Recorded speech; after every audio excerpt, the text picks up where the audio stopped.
Hey guys, welcome to the Tar Series 7. Today I'm reviewing this, which is the DC Superheroes Unite The Flash by Spin Master. So really cool, really blessed to on this today at Target. And to be honest, I actually wasn't sure if this figure existed, if that makes any sense.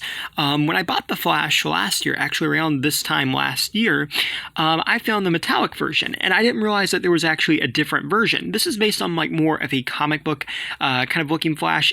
I think they're all supposed to be the Rebirth Flash, but this is more of like his comic book colors and not metallic. I did eventually find out that this one did exist, but I just never really saw it in stores. Like, I always saw the metallic version. I heard the metallic version was the Chase, but the one I saw the most of was the metallic version, so I'm not sure. But either way, we got a nice review of the Flash Unbox. We have the Flash logo there. We have DC Superheroes Unite, and yeah, let's open this up. So here we have the trading card with Cyborg and Flash, and for the mystery accessories, let's open these up. I'm pretty sure these will be the same as the Wave 1 Flash, yeah, just slightly different. So we have this, which is the Flash, it's kind of like lightning armor thing that they've been using. To be honest, I'm not a big fan of that, but we've seen it a couple times. Apologize, my pajamas are getting in the way there. This is the Flash's yellow lightning rod. I do like that they did try to make these a little bit different in terms of paint, though, compared to the other. And then last but certainly not least is the Flash's kind of like whirlwind effect. And I mean, I guess technically it does make sense that the whirlwind would be kind of blue, you know, kind of like he's generating it with his hands. Like, I always picture it as yellow, but that kind of would make sense if it was blue, so that is kind of cool. So here we have the Flash out of packaging, and as you can see, it looks pretty cool.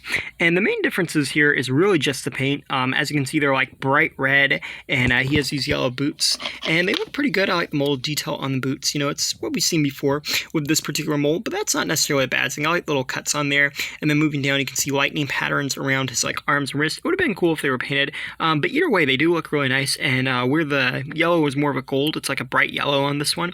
And then we have the little emblem there, which is yellow and white. It's a little hard to see due to my camera. Let's see if we can kind of dim that down a little bit. We can see it's like a classic Flash emblem. And I'm going to be honest, I like the paint sculpt that they used for this version of the Flash. I think it looks pretty good. You know, I think it looks like what it's supposed to. And I like the little cut there on the chin guard and the face where you can kind of see them there. That's pretty neat. And then he has the yellow lightning rods for his ears, or on his ears, more should say. And he does have a peg in the back, a hole for a peg in the back. And yeah, for the most part, it just looks really cool. Then here we have the Flash using his accessories, looking pretty cool. And they are a little repetitive in a sense, but honestly, I just always think back to the days of Mattel when we would hardly get one accessory, so I don't really mind if they keep reusing them, and at least they are paying them differently, but it would be nice to see them in the future kind of change it up a little bit. Here's a comparison with a Superman figure. I believe both of these are inspired by DC Rebirth. I think like this entire line is inspired by DC Rebirth, if I'm not mistaken. And here's a comparison with the metallic Flash figure. And between the two of them, it's kind of hard to pick a favorite. I kind of prefer the metallic Flash just because where the yellow is more of gold, and I just kind of think it looks a little bit better. But at the same time, I do really like the classic look that they did for Flash. And I am glad that they did these two as like a Chase variant. That way, if you want it or not.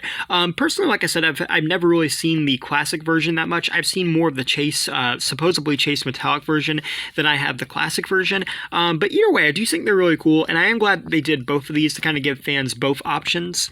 Here's classic Flash scaled with Gorilla Grodd.